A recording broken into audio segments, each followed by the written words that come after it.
Welcome to week 5. It's the War Room powered by Pro Football Focus Fantasy. We're back with all your start sit questions, the latest breaking news, Sunday morning, another great week of action ahead of us. And of course, with me as always, the incomparable Pat Thorman and the great Mike Clay. Mike, what's going on this week? It's going good. I think I like the weeks though where you call me incomparable. So I think you should go back to that in the future weeks. I think that's better than great. I don't know. I'm okay with great, so I'll wear that. I got to work on my descriptive terminology here. Pat, how you doing today? Also, I'm great. It's kind of finally feels like football season. You know, it's not 85 degrees like last week. You know, we're into October. Only a couple teams on bye. Ready to rock. Yeah, I got my little hoodie, little Belichick look going on today. I'm ready for this. But before we get into all of the action for today, certainly have to plug our sponsor, DraftKings. Hey, if you're not in on this DFS craze, Daily Fantasy Sports, I don't know what you're waiting for. Pat and I will attest. Mike is even in on it now. He resisted for a while. We're all in on it, and it's addictive. And we have a great deal for you. All you have to do is go over to DraftKings, deposit $10, use the promo code PFF, or there's a link on our site. You can get to it from there. You're going to get PFF Fantasy Gold if you're not already a subscriber for free. You can't beat that. And you're going to get a 100% deposit bonus on your initial deposit. It doesn't have to be just $10. You can put more in there and get more free money out of it. But you'll get access to all of the content we have, award-winning content, award-winning projections, rankings, just everything. And you can get in on this hangout because you know if you are a subscriber, you can get in here and ask questions live each week. So you can't beat that. So head on over there and make sure you get some DraftKings into your life. All right, let's get things kicked off here. And looks like we do already have some questions in the chat. So I'm just going to lead with this question from Eric here.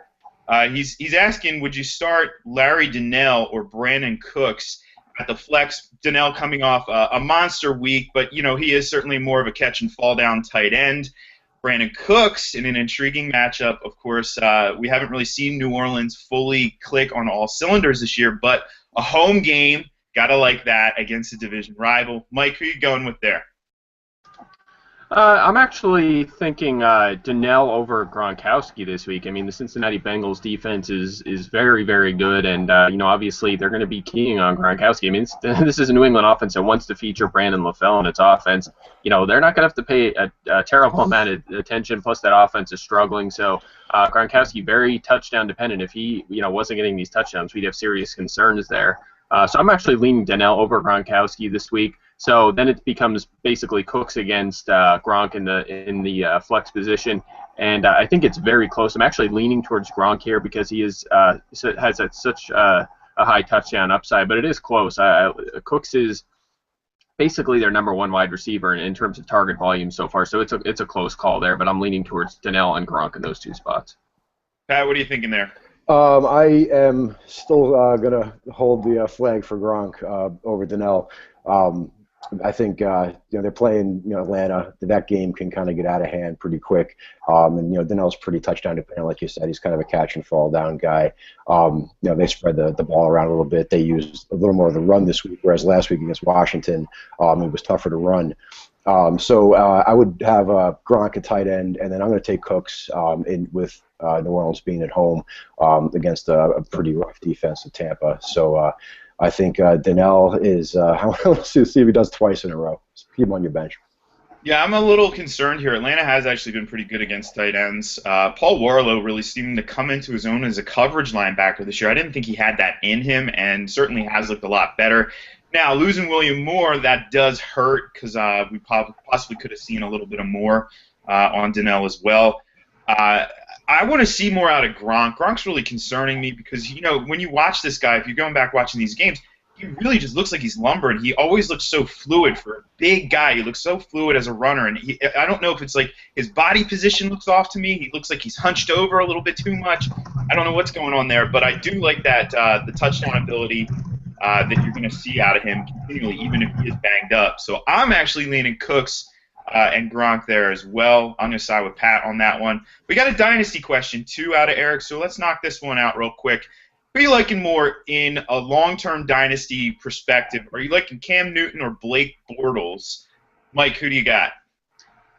Well, that's a tough one. I think it has to be Newton right now. I know that, certainly if you're shopping around, Bortles should be quite a bit cheaper than Newton. Remember, Newton has been a top 5 fantasy quarterback each of his first 3 years. It looks like he's probably not going to pull that off this year, but he's still, an extremely talented player. He's still towards the beginning of his prime. Bortles is a very big question mark. He looks good so far, but there's no way for us to know for sure that he's going to pan out where we already know Newton is a pretty darn good player. So for now, I have to lean towards Newton. But like I said, depending on how you're shopping around, you can probably get Bortles, who has as high a ceiling as anyone, a lot cheaper. Thoughts on that one, Pat? Well, I think Newton's certainly the safer call because there's a lot more unknown with Bortles. But if you look at the targets that they have over the next 3 to 5 years, it looks like Bortles is a little bit more well set up there. Newton gets a lot of his value out of running, and obviously this year he's not running, which we attribute to the ankle. But he was also incrementally declining in how often he ran anyway. And that's something that Bortles kind of does have a little bit of mobility himself that he can tack on. So if you want the safe short term, I would certainly go with Newton. But if you're looking for a Hail Mary, and in one quarterback start leagues in Dynasty, the quarterbacks are pretty easy to find. So if you want to go for that long shot, the high upside guy, I'd go with Bortles. Yeah, it does depend on your bench too. We talked about this before. If it's like a 20-man team, then yeah, you're not going to roster a lot of quarterbacks. But if it's a deeper league, like our staff league, we have really deep bench, so you can get away with rostering 3 or 4. I think I have 4 quarterbacks on my roster right now, and some of them may not even be starting guys like E.J. Manuel, but they're there anyway. So you can certainly do that. But I'm going to side with Mike here. I do like Newton in this in this question here. Kelvin Benjamin and Newton have this mind meld that we could be seeing for a couple years now. Annually this is going to be a thing. So I have to side with him there. Let's move over to Kyle's question. Kyle has essentially a drop ad question. He's got Vereen and or Vic as potential drops, and he's looking at potentially picking up Welker and or RG3. So I guess essentially, would you prioritize either of these guys to pick up, and would you drop Vereen or Vic? Pat, toss that over to you first. Well, I would keep Vereen over Wes Welker for sure in a non-PPR. You're not exactly sure what Welker is going to bring as far as touchdowns. Most likely last year was an anomaly, and they obviously have plenty of other targets there. But as far as Vic or RG3, there's news that RG3 might be starting again in a few weeks. It looks like he's ahead of where we thought he would be, and things didn't go so good for their offense last Thursday night. So it's not like he's got a big mountain to climb to get back in the lineup. So I would pick up RG3 for Vic, but I'd hold on to Vereen. Yeah, what do you think about that, Mike? I think that Welker is a must-own. I'm kind of surprised he's available. Welker, I'd say at worst case right now is a wide receiver 3. And could potentially be a top 20 wide receiver going forward if he starts stealing away some looks from Emmanuel Sanders. Keep in mind, Sanders not getting looks near the goal line, but he's number 1. They were off week 4, but prior to that, he was number 1 in the league in receptions. There's a lot to go around there for Welker, so I think he has to be owned. And I'm not really sure what the purpose of holding Vic is right now. So I know he may step in as starter, but we can't really expect a high ceiling out of him this year. So for me, without question, I would drop Vic and get Welker on my roster.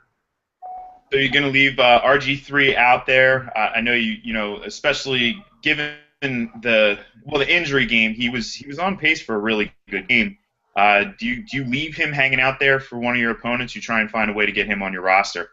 Yeah, see, this is excuse me, it's a little tricky because this may be a very shallow league. It almost sounds like from what else he said here, Forsett might be out there. So, I'm not really sure what his quarterback situation is. He's starting 2, so I guess you want to try and get RG3 on your bench. But it really depends how your roster is structured. But I certainly look at Griffin as a guy that could put up quarterback 1 numbers going forward. So again, it really depends how his roster is structured. But I try and get RG3 on your bench if possible.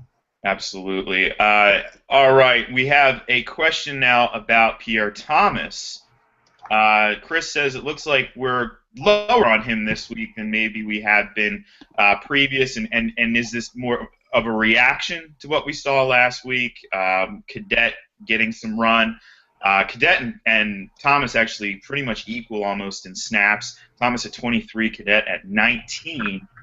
So, are we concerned? Is Thomas's arrow pointing down, Mike? What have you seen to cause the projections to go down there with Pierre Thomas? Yeah, I don't think it's necessarily what happened last week. It's more what we've seen the last 3 weeks. I mean, he was heavily involved as a target week 1. Since then, he's seen below 10% of the targets all 3 games. So, yeah, I mean, last week he sat for a lot of the end of the game. He was still heavily involved early in the game, but then it was a blowout, so he sat out.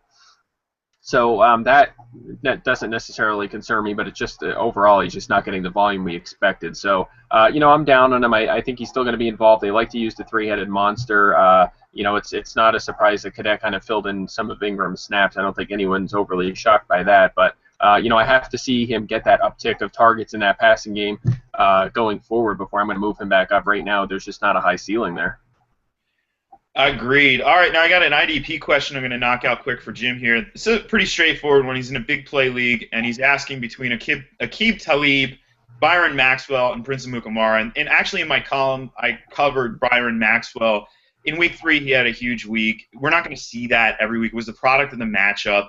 And so he's one of those guys. Don't chase last week's stats. Don't try and get a guy who put up big points last week that was more of an anomaly on your roster. He's not even really rosterable at this point for me.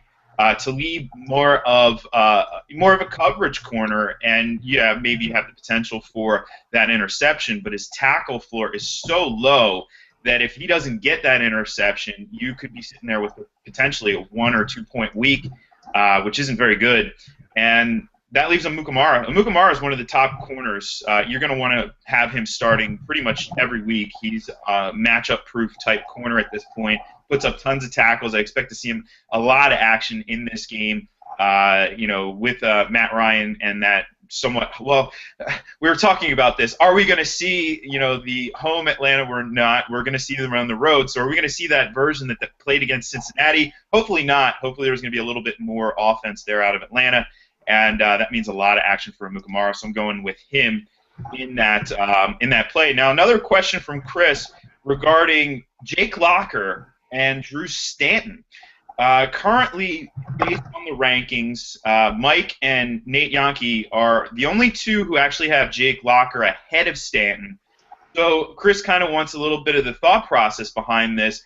Do you still buy into the idea, or do you buy into the idea that Stanton is going to have a big day against Denver? Denver being pretty friendly to quarterbacks so far this season, and obviously they have to keep pace with that offense. What's the thought process there, Mike?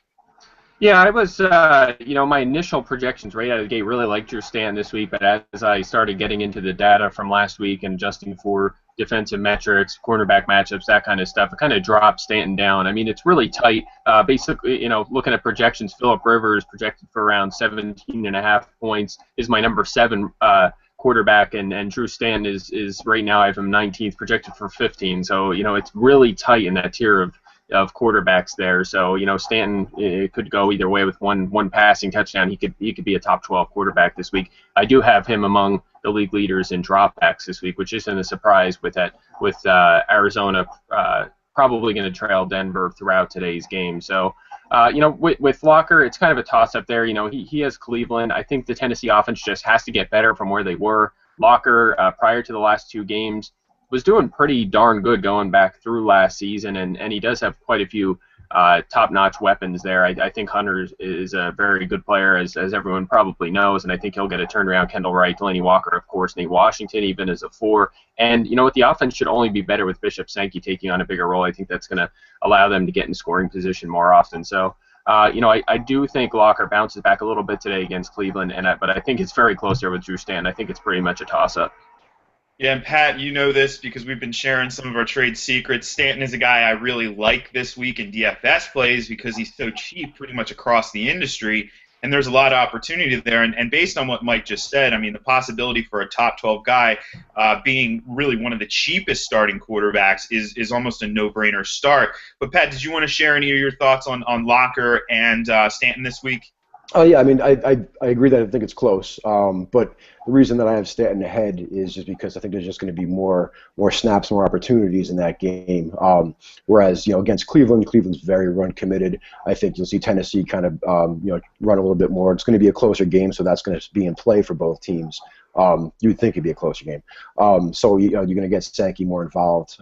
I just think that Stanton is going to probably need to air it out, and we'll get the good and the bad with that. So it just comes down to opportunity and kind of an anticipated game script. All right, let's go to Jimmy's question. This question deals with Keenan Allen. Keenan Allen, a player who certainly I think a lot of us in the industry just across the board were really high on coming into the season. A little bit of a disappointing start, and then boom, last week we see him go off, over 100 yards, 10 catches in that game. Yet, when you go and look at the projections on the site, he's not, a guaranteed top 10 play, despite, what a lot of people are saying is a relatively good matchup. So, what's the sort of thought process again behind what's going on here? What do the numbers tell you, Mike? Why a little bit lower on Keenan Allen than maybe some other folks from around the industry? Yeah, I was a little disappointed with how the numbers came out on that one, but that's why I do it. That's why I run these, these algorithms, if you will, to kind of set the stage for my rankings each week. And, I obviously Keenan Allen jumped off the page at me as being awfully low, especially when you look at cornerback, wide receiver matchups. The Jets are a team people like to throw at their cornerbacks. They don't like to run the ball. The problem is, San Diego is a team, as good as their offense has been, they like to run the football. They're a team that wants to run. They've thrown a little bit more than we expected this year, but I think they're going to try and settle in. Also, they have 9 passing touchdowns, only 1 rushing touchdown. That's something that just teams don't sustain. That's going to regress a little bit, so you have to anticipate at some point it's going to be a rushing touchdown or 2. It's a team that, the Jets don't have a great defense, but they have a decent defense, and I think they'll keep San Diego in check a little bit from really exploding today. And also the big key here is that, again, San Diego likes to run. It's a game I think they're going to win, even though they're going, they're at home. New York's traveling all the way out to San Diego. That's a tough matchup. I think San Diego is able to get the lead in this game and run a lot. I think they're going to be one of the run-heaviest teams, very much like the Giants. An issue I have with having a lot of Giants this week lower is that it's going to be a very run-heavy game, which is good news for the likes of Rashad Jennings and even a potential bounce back this week from Donald Brown. Are you at all concerned that against that Jets defense, we're going to see one of those Donald Brown games with essentially a yard and a half and a cloud of dust where he ends up, for 39 yards or something to that effect? Well, I think Brown's better than his numbers have shown. Obviously, there's a risk of that because we've seen it the last couple of weeks. But, again, if they're leading in the game, they're not going to just throw the ball anyway. They're going to keep trying to pound it in there, and there's a good chance that Brown, gets up there into the 15-20 carry range, and that's with Brandon Oliver playing a larger role as well. So, definitely a concern. I mean, certainly if this game is closer, the Jets can jump ahead. That changes things a little bit, but the way I'm looking at it, it's going to be one of them weeks where, and we saw this with Aaron Rodgers the other night, where Green Bay was able to jump on a team that came into their town and was outmatched, and Rodgers had pretty much, he hit the 2 touchdowns, but we're very fortunate that he did because he ended up exiting the game early, and he just did not have a high volume of dropbacks, and it was almost a total bad week. So you may end up seeing that from the likes of Eli Manning and Phillip Rivers this week. Very good advice, and I'm glad you brought up Rashad Jennings. He's another player almost at this point, based on the matchup, based on price, he's pretty much a must-start in your cash games this week in DFS. Just a phenomenal matchup there against that Falcons defense. Looking to some of the news here, a couple things coming out. It looks like Austin Seferian-Jenkins is going to play and is going to see a significant role in the game this week against the Saints. So I just want to kind of toss this out there as a topic. I mean, we see this guy play every snap last week. Only 5 targets, but the potential is there to grow in this offense. So I want to, just as a guy who maybe might be available if you're hurting at tight end, Mike, what are you thinking about Seferian-Jenkins this week? I have him. Looks like right around 18th. I think that's pretty fair for an offense that's not particularly good right now. Mike Lennon, I think, is going to help them from where they were with Josh McCown. I know we talked about this a lot, but I still don't understand the logic of them bringing him McCown and starting him when he hasn't been good his entire career. He had a couple good games there, and they thought he was going to save the franchise for the year. So, but anyway, I think Glennon, that offense is pretty good last. It was okay last season. It was enough for Vincent Jackson to be basically a wide receiver one, a borderline wide receiver one every week. And Safarian Jenkins, second round pick this year, has a ton of talent. We saw late in the preseason he was going to be a full-time player for them. And he's a good matchup against the Saints. So if you're in trouble there, maybe you're a Vernon Davis owner, maybe you're still streaming because you lost Rudolph or Dennis Pitta. Safarian Jenkins, not a bad guy to get in there. He has big time upside. Could easily be a top 10 tight end going forward. Keep in mind Tim Wright was a borderline tight end one last year, and he didn't even play the first couple of games. He was just a part-time guy the first few weeks. So a slightly different offense, but Mike Lennon is the quarterback again. So I like him a lot.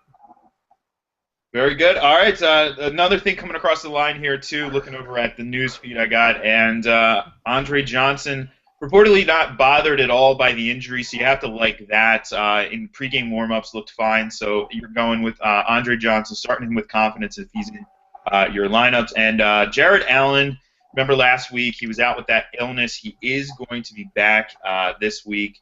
For those of you in IDP leagues, he does get a pretty good matchup this week. Byron Bell has not been a good offensive lineman. Part of the it's not a very bad scenario for Carolina with a banged-up Cam Newton and a really rough offensive line at times. So that's a really good matchup for Jared Allen. He hasn't had a sack so far this season. I think that changes this week. I think he gets in there, gets at least a sack against the Panthers. All right, let's head on over to Twitter. We don't have anything in the chat now. And, folks, if you're on the YouTube feed and you want to hop in and you're a subscriber, you can do so. Just head over to the fantasy page of Pro Football Focus. We have the link featured right there, front page, so you can hop in and get your questions answered. Otherwise, if you're watching on the YouTube feed, we are paying attention to our Twitter feeds. So, and I'm seeing they're starting to stack up here. So we'll sort of go through one by one, and it looks like Blake on Twitter has a question about starting running backs, and he's deciding between Charles Ellington and Monte Ball. It's a 0.3 PPR, 6-team teamer, and he needs to start two of these guys, and I think it's pretty fair to say that we're not sitting Jamaal Charles pretty much ever. I mean, unless there's report that he's only going to play a handful of snaps, you're going to put him in your lineup because he's absolutely lights out. We saw it last week. The ceiling is as high, if not higher, than pretty much any other player in the league. So you're going to start him no matter what. But then when we go to Monte Ball, bit of a disappointment, and Andre Ellington, a bit banged up, but both players coming off the bye, facing each other. Which direction do you go with that one there, Pat? It's definitely close, but I would go with Ball. They're coming off. They're both coming off of a bye, but Denver's got a better offensive line. You figure the game script's going to be in their favor a little more. It's 0.3 PPR, so it's not a huge advantage for Ellington catching passes. Like I said, it's close, but I think Ball off a bye, even though Arizona's front seven has played well against the run, they're obviously going to have to pay more attention to the pass this week than they have yet. So that'll loosen them up a little bit, and I think they want to get Ball going. So, like I said, after an extra week, trot Ball out there and see what you got. You spent the first round or maybe high second round pick on him. Ride him. Thoughts on that one, Mike? Yeah, I mean, Charles, like you said, obviously lock him in. All three of these guys actually have tough matchups today. It's not really ideal. Fortunately, they do get, especially Charles and Ellington, get quite a bit of a volume as a pass catcher, so that's good. That being said, Ball against Ellington, there's a couple things to weigh. First of all, Arizona defense, their run defense, I don't know if they get the respect they deserve. They were elite last year. They're elite again this year. It's a very tough matchup for Monty Ball. But Ellington, of course, the Denver defense is pretty good as well. So for me, it really came down to very, very close in terms of projected points this week. They were back-to-back. But I'm leaning towards Ball. The better offense is pretty much the tiebreaker there. I think he has a very good chance to score a touchdown every single week. So very, very close there. But I'm going Charles and Monty Ball. Yeah, I'm going to have to agree with you there. The better offense, definitely the tiebreaker. I want to see a big game out of Ellington, really to kind of prove. I mean, we've seen a little bit of a flash here and there, but hopefully he's beyond that injury now with that bye week now in the rearview mirror. All right, let's take a look at some other questions here. We have we have a non-PPR running back question. We're getting a lot of questions actually this week about Chris Ivory and facing that San Diego Chargers defense on the road, or Zach Stacy against an Eagles defense that seemingly doesn't have an identity yet. Some weeks they want to defend the run, some weeks they want to defend the pass. They have made several players look very good so far this year. Really, so prove. I mean, we've seen a little bit of a flash here and there, but hopefully he's traveling back in time there. So do we go with the confident play and just stick Stacy in ahead of Chris Ivory, or is there any chance you are playing Chris Ivory ahead of Zach Stacy, Mike? I think I'm actually a little bit down on Stacy relative to the consensus this week, just because I think the Eagles' run defense, again, very much, not as much as Arizona, but they're underrated as well. And plus, you have to look at, people forget about this, but if you go back to week 3, the last time the Rams played, like it or not, although Stacy's outplaying Cunningham, the workload was pretty even in that game. I mean, Cunningham is still very much involved in that backfield, and that kind of limits Stacy's touches. I mean, you want one of your starting running backs to be out there for a majority of plays. Stacy just not getting that opportunity right now. So there's a little bit of a concern there. That being said, similar situation with Ivory. He was pretty much the lead back in the Jets' last game, but that doesn't mean Chris Johnson's off the team now. He's still going to play a pretty sizable role.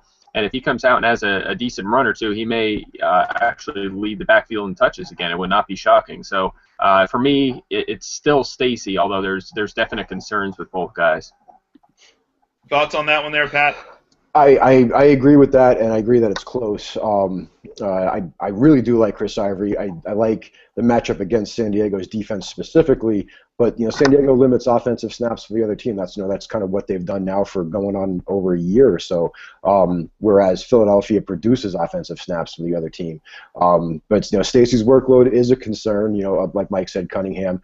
Something called Trey Watts had a whole bunch of touches that when Stacy was killing the Cowboys and Watts came in. So there's definitely a concern there, but I do think you need to go with Stacy over Ivory, but it's not an easy decision.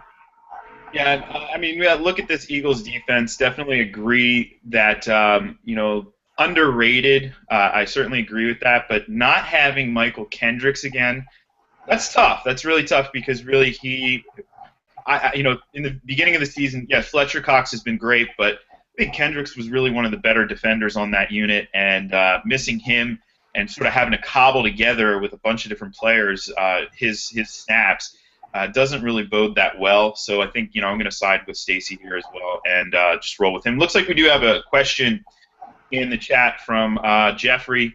A 14-team PPR. He can start 2 of the 3. He's looking at Michael Crabtree, Brandon Cooks, and Quick.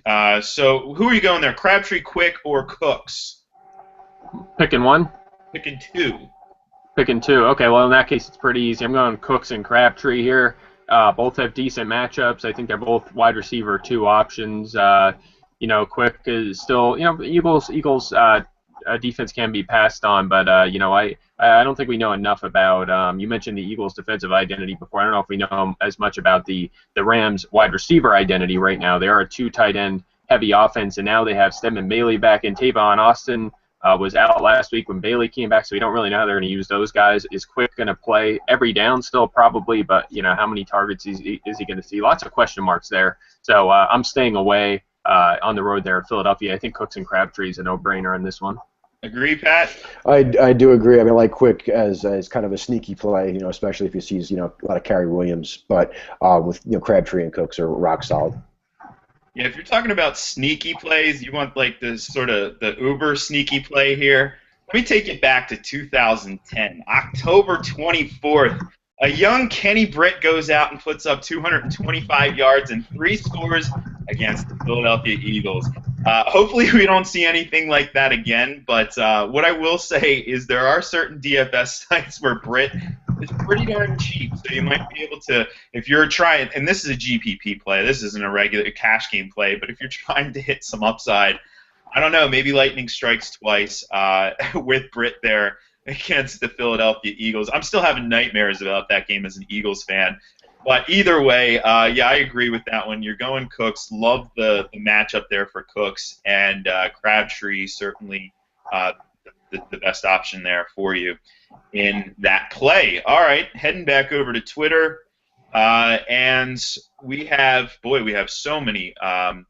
We have a team going in against Green Bay, put in a hole, so needs some upside at a flex position, and he's looking at Austin Seferian-Jenkins, we just talked about, Justin Hunter, Fred Jackson, or Isaiah Crowell. I have a feeling I know which direction you're going to go in with this one, Mike. Yeah, I need the names again. All right. It's Seferian-Jenkins, Justin Hunter, Fred Jackson, Isaiah Crowell, and you're looking for as much upside as possible. Wow. Well, I hate I hate when you're looking upside. I think we're always looking to play the guy with the best odds to score the most points. Sometimes you can go towards safer upside, but I think it has to be Fred Jackson here. I mean, if it's me, I'm starting Fred Jackson.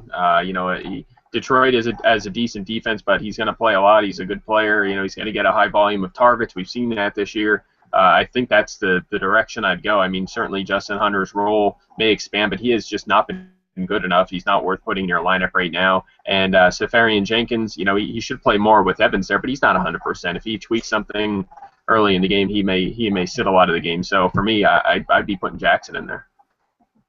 Thoughts on that one, Pat? I agree. He's going to get the most touches most likely. The way this game looks like it's going to go, especially with a new quarterback, they trust Fred Jackson more. He's the passing down back. If they get behind, he's going to be getting a lot more targets than Spiller has, who's run basically a third of the routes that Fred Jackson has. I will say if by some reason Ben Tate isn't inactive, and the inactive is starting to come across now, but if it's Crowell and West again, I think Crowell has a pretty good shot at putting up a pretty good day. So keep an eye on that. We should hear about that pretty soon. I do like Isaiah Crowell going forward, but I'm actually going to side with you guys. Ordinarily, I might go in a different direction here, but I do like this play. The Lions' defense, yes, they are good against the run, but they've given up a rushing touchdown in 3 of 4 weeks this season. Of the two running backs in Buffalo who have, who's going to get the shot at the touchdown, especially a short yard? It's going to be Fred Jackson most likely. So you have to like that play. It's not as horrible as a matchup as some have made it out to be. So I'm going to agree with you there and go with Fred Jackson in that case. All right, heading back over to Twitter and. Let's see. Boy, there's so many here. Have you guys seen any questions that are coming across kind of commonly? Getting a lot of Michael Floyd, Brandon Cooks, and I think that's a Cooks, right? You guys agree a Cooks play automatic pretty much there? Over Mike Floyd, yeah. I think it's pretty close, but yeah, I'd lean towards Cooks as well. All right. Anything else that you guys have seen? And I'm heading over to the news while you're taking a look there. Calvin Johnson will be more than a decoy this week, so that's good news if you're a Calvin Johnson owner. Coming off a disappointing week, to say the least, against the Jets team who was going to focus on him anyway last week. So you have to like that if you're a Calvin Johnson owner. You're not getting cute here. You're not starting Brian Quick over him or something like that. You're keeping Johnson in your lineup, and it sounds like Jeremy Hill is going to get 8 to 13 carries is what they're guessing here at the Cincinnati Enquirer against New England. Now, this is an intriguing play, and maybe we'll just toss this out as a thought. It's not obviously a safe play. This is more deeper play, but if you're looking for some potential for some points against a New England defense that, let's face it, they're another team. We can't really figure them out. One week they look amazing, the next week they look horrible. And last week they gave up huge days to both Jamal Charles and Niall Davis. And we know we've seen Jeremy Hill get a lot of run in this offense.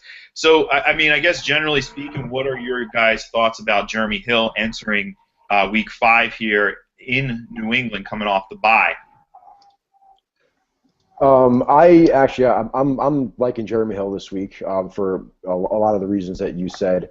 He's a better pure running back than Gio Bernard. I mean, he obviously doesn't do as much as an all-around game, but he's super cheap on daily. I think he's 3,000 on DraftKings and 3,500 on FanDuel. So if you're looking for an upside play, I mean, if you expect Cincinnati to take a lead and command it for most of the game, which there's every indication that that's going to happen, except for the fact that they're only favored by 1, which was surprising. Jeremy Hill's going to pound it. They're a run-committed offense. Hugh Jackson loves to just keep pounding. The Pats have showed a weakness there. And the quickest way for Cincinnati to lose this game is to put it in Dalton's hands and let him throw a few bad passes. Absolutely. You bring up these deeper plays, and another name that kind of stood out to me this week as a really deep play, especially in daily leagues, is LeGarrette Blount. Obviously, we know this isn't a committee at all in Pittsburgh, but there's a chance that this Steelers team, if they don't play down to their competition like they did last week, there's a chance that they can certainly get out to a big lead, and the game script could dictate a lot of run later on. We know that LeGarrette Blount just has this propensity to sort of break these big runs. And not going to get a ton of looks potentially here, but if you're looking for that upside, you're looking for a cheap play. Blount is intriguing. I think really interesting player. Now, Mike, I want to toss this question I just got over to you, and this one is pretty interesting just because of the name that comes out, and I want to kind of get your thoughts about this name. I'm asking a PPR. Would you start Chris Johnson or Fozzie Whitaker? And that's why, because obviously this Carolina backfield is in shambles. Darren Reeves and Fozzie Whitaker this week with DeAngelo Williams out. So do you make this move first and foremost? Secondly, what are your thoughts about Whitaker this week and his role in this Panthers offense?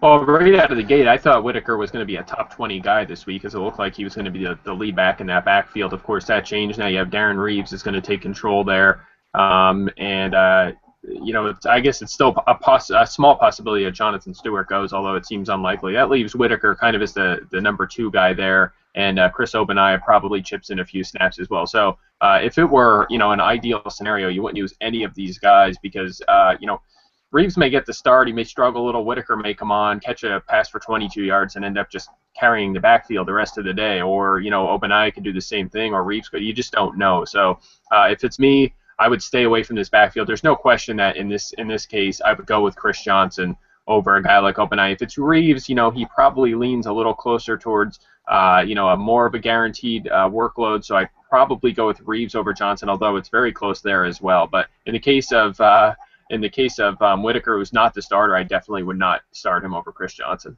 There you go. Roles solidified. We're getting some inactives coming in and actives. Calvin Johnson, Andre Johnson, both active. That's not a big surprise. Arian Foster, active. Not a real big surprise either, listed as probable coming into today. Harry Douglas, not active for the Falcons, which obviously is going to bump up Devin Hester. Although really Hester seems to have passed Douglas anyway, so not much there either. Have you guys seen anything else coming out that I might be missing here at 11:40 now on Sunday morning? Ben Tate is in fact active, and they say he's going to start. So adjust down your expectations for Crowell. I'll mention Odell Beckham here. I'm getting a lot of questions about him today. I've been talking him up all year as in deeper leagues, a guy to stash. We know obviously he was an early first-round pick. The guy has a ton of talent. This is a Giants offense that's playing even better than expected. That's part one. And part two is the fact that they, Ben McAdoo brought that offense right over from Green Bay. It's an offense heavy on 3 wide sets. It may not seem like it because Larry Donnell is the guy breaking out, but they are right up there in the top 5 of the NFL in the 11 package, 3 wide sets. That's great news for Beckham once he emerges.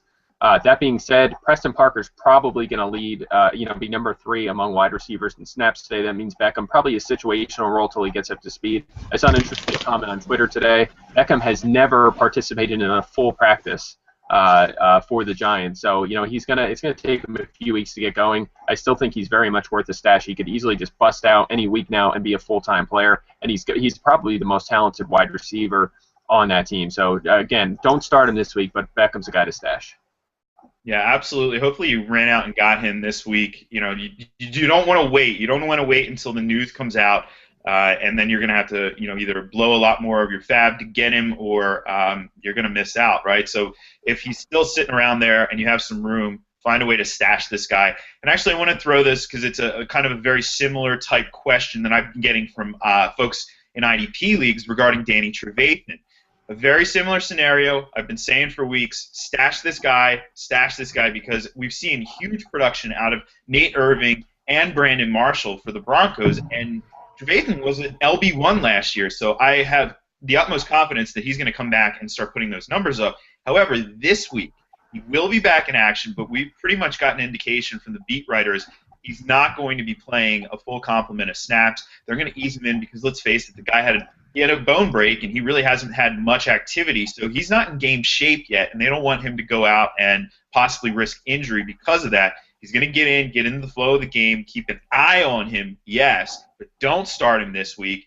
Also, if you're a Brandon Marshall owner on the defensive side of the ball, you're not starting him either, because I'm guessing that we're going to see an actual series for series type platoon, similar to something like we saw earlier in the year between Joplo Bartu and Prince Shembo in Atlanta. Of course, Shembo now has taken that job and ran with it, but we're going to see something like that. Not worth starting Trevathan in Week 5, but it will be soon.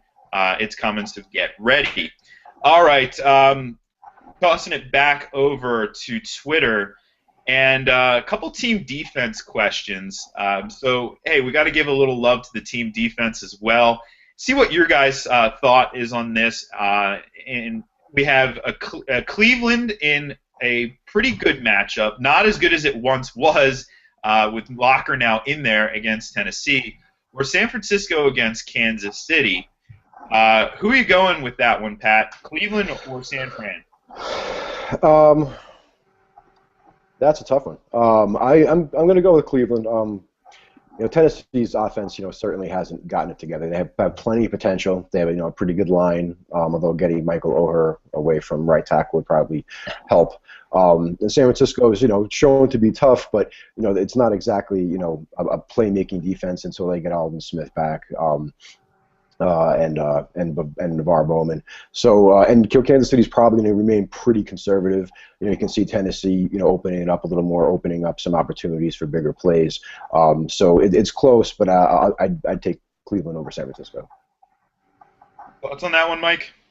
Yeah, I'm going Cleveland as well. I've never been much of a defense special team savant by any means the last few years, and you can see that probably on the Fantasy Pros accuracy. But this year I've been kind of leaning heavily on my projections to do defensive rankings, and I'm doing pretty well actually for one. So I'm a little proud of that. And this week I have Cleveland ahead. I think there's certainly I'm hoping Jake Locker bounces back, but there's obviously a chance he struggles again. So I'm giving them a slight edge over a Chiefs offense that just gets no love, but they were red hot the last 8 games last year. They're looking good again this year in spots, and tough matchup in San Francisco, but that means just that they're going to have to throw a little bit more, may score a few points. So I think the Browns get a slight edge here.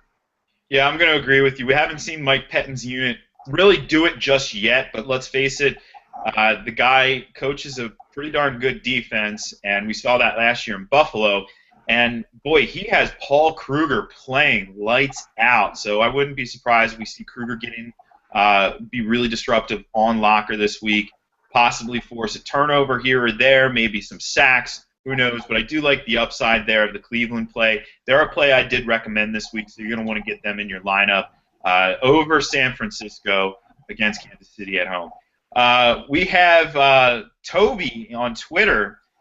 Toby coined something, guys. I like this. Toby did the hashtag War Room.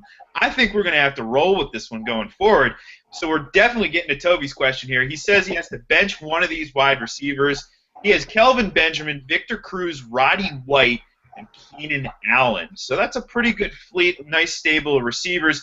Mike, who are you benching out of that bunch? I have to bench one of the four, right? White, Benjamin, Allen, Cruz. Correct. Okay, well, White and Benjamin I'm starting for sure. So it comes down to Keenan Allen and Victor Cruz, which I think is very close. But I'm going to give the edge to Allen. Again, I said I'm probably a little. I'll probably bump him up a tiny bit from where I have him now. I think I have him around 27. He'll probably end up just inside my top 24 by game time. So I'm going to give him a slight edge over Victor Cruz. I think you just have to lean towards that promising matchup there. Yeah, thoughts on this one, Pat?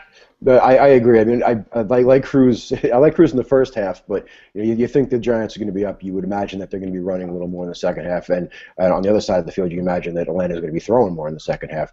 And as far as Keenan Allen's concerned, last year the red flags where he was a little touchdown dependent at the end of the year, but like you said before, 10 catches, plenty of targets. He's well within the offense now. So Victor Cruz kind of by a hair. Sit him. Yeah, I'm going to go with just sitting Victor Cruz and starting Allen in this one as well. I just like the way the game script is lining up for San Diego, so I'm going to agree with that one. Thanks for the hashtag, Toby. All right, we got some questions in the chat coming down. 15 minutes left in the show here. We got an IDP question. So George checking in needs a linebacker. Danny Trevathan, there we go. Mentioned him a minute ago. Emmanuel Lamore or Tahir Whitehead. Now, we're going to toss Trevathan out, as I just said. We're not going to want to start him this week. So we're down to Lamore and Whitehead. This one is a really tough one for me because ordinarily with Vontaze Burfict out, I would just automatically say Lamore, no question. But New England has actually been the worst matchup for linebackers so far this year. So that's a lot closer than I thought it would be. I'm going to lean Whitehead just slightly here over Lamore. Whitehead coming off double-digit tackles, played every snap last week. Looked really good in the process, so I'm going to go with him. And then he says Robert Quinn is sucking up a roster spot. I wouldn't say that. Without Chris Long, does he turn it around this year? I think he could turn it around this week. Let's face it, Quinn had one so-so game and two very good games, just not on the stat sheet. So you're going to keep Robert Quinn. You're not dropping this guy. One of the things I say all the time, you get ups and you get downs with defensive linemen. It's just going to happen. It's part of the position. It's probably the most finicky position in all of fantasy football, and you just have to roll with the punches. And you know that his ceiling is enormous, and we could potentially, like I said, let's face it, Foles is not seeing a ton of blitz, and yet he's still getting pressured a lot. He's holding onto the ball a little too long, and against somebody like Robert Quinn, that can be really dangerous. So I do like Quinn this week. He's locked in. He's an elite-level defensive lineman right up there with J.J. Watt, and you're not concerned about this one. All right, I'll get off the soapbox, the IDP soapbox, and in a half-point PPR, do you like Spiller or Vereen more, Mike? Spiller or Vereen? Well, I think this is a situation here where New England's going to have to throw the ball, probably playing from behind against a very tough Cincinnati defense. That being said, C.J. Spiller, again, tough defense there as well. I don't know, man. That's a hard one. I have Spiller one spot ahead of Vereen, but it's pretty much a toss-up. I'm gonna lean towards my rankings, of course, here and go with C.J. But I don't think I particularly like either guy here.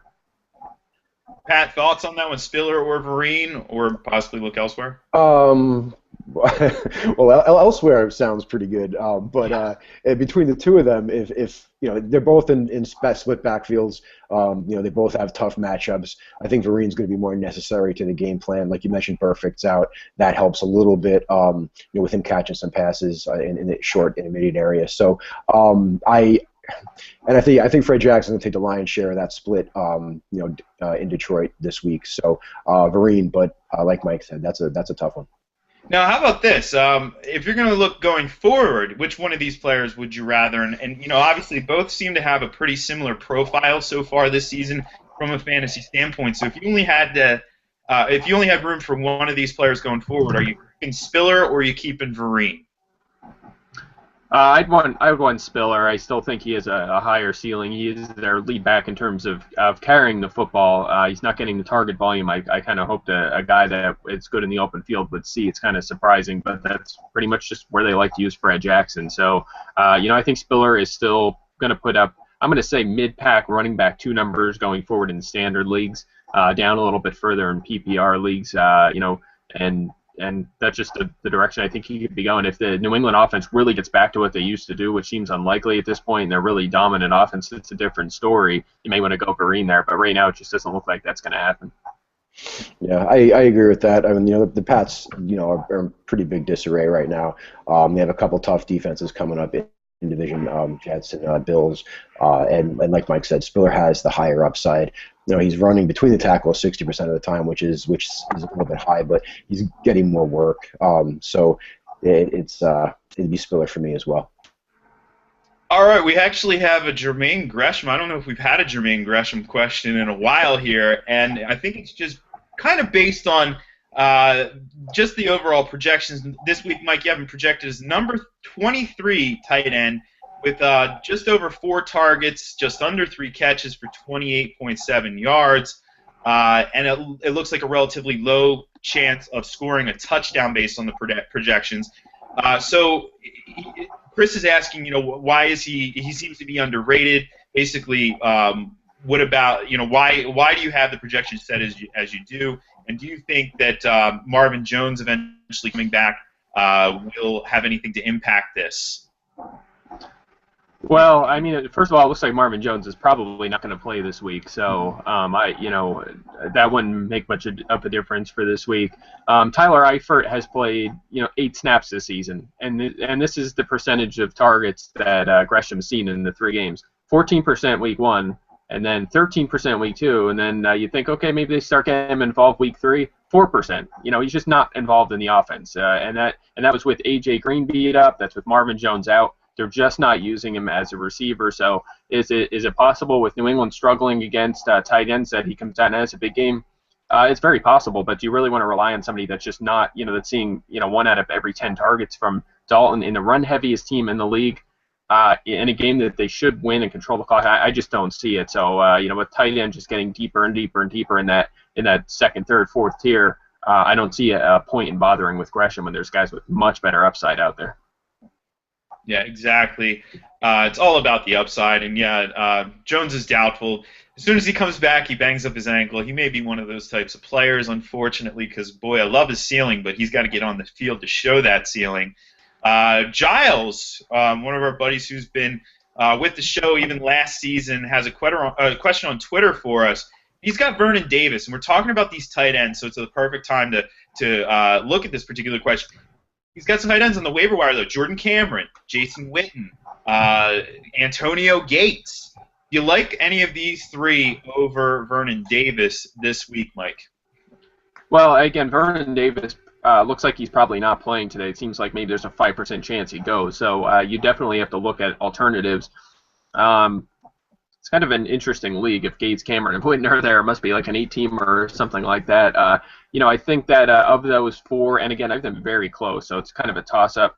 I think you would probably lean towards Cameron just because I think he has the highest upside there. The Jets, for whatever reason, they keep leaking their defensive strategy, although last week last week it was offensive strategy that Decker was going to be limited and they were going to force feed Curley. They did not do that this week. They're saying they're going to feature, their defense is going to center around covering Antonio Gates. Who knows if that's true or not, but I think Cameron's probably the way to go here, although any one of those guys is pretty much going to get you right around 11 points or so, I'd say. Yeah, I don't think you can go wrong. And Davis not practicing at all this week with that back. So you really couldn't go wrong there with those options. I'm probably going to lean Gates out of that bunch. Would you agree with that, Pat? Gates over Cameron and Will? I actually have Cameron over Gates, although what Mike said about the Jets and their game plan. I got suckered in last week by Curley, so I'm a little dubious on what they're going to bracket Gates like it was leaked. But I'm surprised that those guys are available. And Vernon Davis is a guy who since Crabtree's been back last year just hasn't produced. He's completely touchdown dependent. So I mean, someone like Cameron even going forward might be that more valuable on your roster than Vernon Davis is in general. All right, let's go a little bit deeper with a tight end question. And we have, how about this? Austin Seferian-Jenkins we talked about already, but what about Niles Paul? Between these 2 players, who are you going with there? Niles Paul back in practice after the concussion through the protocol, or Austin Seferian-Jenkins? I'll take it. I think, I mean, with Paul being, kind of shaky and playing Seattle as well, that whole offense looking kind of bad last week, even against even lesser a defense. I think I'd go with ASJ by a nose here. With Evans out, Seferian-Jenkins looking like he's becoming a little bit more involved. Last week he was 73 for 73 in snaps, and they're going to be down most likely. They're going to need to be catching up. So by a nose, ASJ over Paul. Mike, do you agree or disagree? I mean, let's face it. Now we've seen a much better tight ends, but we saw a huge day against Seattle from Antonio Gates. We saw a huge day from Julius Thomas. Do you lean Niles Paul there? Yeah, I'm going Niles Paul here. I mean, if Jordan Reed, were to play, that'd be a different story. But if not, I'm going with Niles Paul here. I mean, he's been consistently heavily involved in this offense, regardless of who's at quarterback. They seem to like him a lot, and in fact, I think that and I was talking to Matthew Berry, and he kind of made this comparison with Jay Gruden. I think it's a good one. We saw what happened with Eifert and Gresham in Cincinnati. In Washington, we may see the same problem with Reed and Niles Paul. Reed's ceiling may drop significantly if they keep Paul involved in the offense once both of those guys are healthy. But again, it looks like Reed's going to probably be out again, which means Niles Paul, he's cleared from the concussion, probably going to play a pretty sizable role here in a team that has very good cornerbacks on the outside, and you would think they'd try and game plan for getting the ball inside, putting Garcon in the slot a little bit. Andre Roberts, of course, plays in there. Niles Paul, has been busy underneath as well. So, I'm going with Paul here, and I think it's a pretty easy decision, frankly. Yeah, I actually agree. I do like Paul, and no concerns when it's a concussion and they get through the protocol. No concerns about that at all. And I do like that play. I just did the matchup. Even though it's Seattle, the matchup actually is a pretty decent one, believe it or not, provided the Cousins can deliver. Which Kirk Cousins will we see this week? All right, one other question about running backs, a little bit of a deeper question. I think some people have been facing these sorts of dilemmas, and players that we've mentioned a little bit, and then one we haven't so far. So Pierre Thomas, Darren Reeves, Darren Sproles coming down to the wire here. It's a standard league. Who are you going with there? Darren Sproles, Pierre Thomas, or Darren Reeves? You got to pick one. I'm gonna throw a dart at Reeves here. I think this is an opportunity where you put him in and hope he steals that role. If you want to be safer, go with a guy like Sproles or Thomas, who's going to probably play a pretty consistent role throughout the game. Where if Reeves comes in, struggles, Fozzie Whitaker, they already said he's going to get early carries. If he struggles, if Whitaker comes in and plays well, Reeves may not play a lot in that game, so that's definitely a concern. But up against the Chicago defense, I think that this is one of them situations where you go with Reeves and hope he gets 15 touches. Exactly. Pat, thoughts on that? I agree that Reeves probably has the highest upside. If he comes in, he gets hot. But like Mike also said, if he comes in and he goes 4 for 5, 4 carries for 5 yards, they're going to try somebody else. And with their offensive line situation, that's very possible. Sproles is probably got a little bit of an advantage over Thomas, just as far as I think the Saints are going to get up pretty big. They've shown a willingness to go to cadet. They have Kai Robinson to run out there too. So Sproles for safety, but I agree with Mike on the upside with Reeves. Let me jump in here one more time here. It looks like Steve Reed from the Associated Press here. I mean, I don't know Steve. I'm not sure how close he is to the team, but he's saying that the team likes Fozzie Whitaker a lot, and that he is going to that although Reeves is starting Whitaker, he expects to actually touch the ball more often, and they're really excited to see him play. So I might be changing gears a little bit here. Just the safety you feel with Reeves is probably leading that backfield. Not as safe now as it was maybe 5 minutes ago. So definitely some concerns there. Maybe now I lean towards a guy like Sproles, who has big upside, and he should be more involved after he hasn't been the last couple of weeks. So anyway, just want to get some reservations out there about Reeves. Yeah, it's a dicey situation you may want to avoid. We know the upside of Sproles. Yeah, he's not going to get a ton of snaps, but when he's in there, any play could be taken to the end zone. So that's taking us to the end zone, the end of the show. It is 12 o'clock. We have 1 hour until kickoff, so best of luck to you in Week 5. We will be back here in Week 6, me and Pat, and a special guest, because Mike will be on ESPN Radio, so you can tune into him there next week as well. So for Pro Football Focus, Mike Clay, Pat Thorman, I'm Jeff Ratcliffe, and that's a wrap.